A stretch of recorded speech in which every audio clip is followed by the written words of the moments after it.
Today, we will determine the values of x and y given the equation, the ordered pair ax minus c, y comma a squared minus c squared equals the ordered pair 0 comma a y minus cx.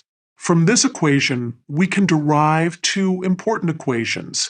First, since the first components are equal, we have equation 1, ax minus cy equals 0.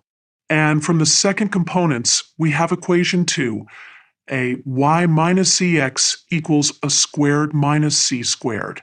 Let's solve this step by step.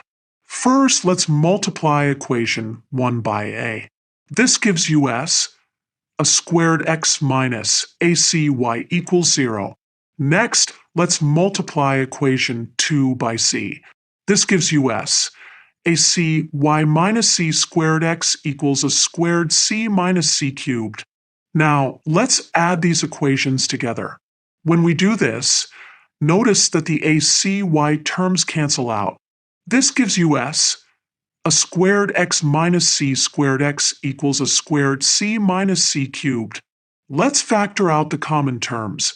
On the left side, we can factor out x, giving us x times a squared minus c squared.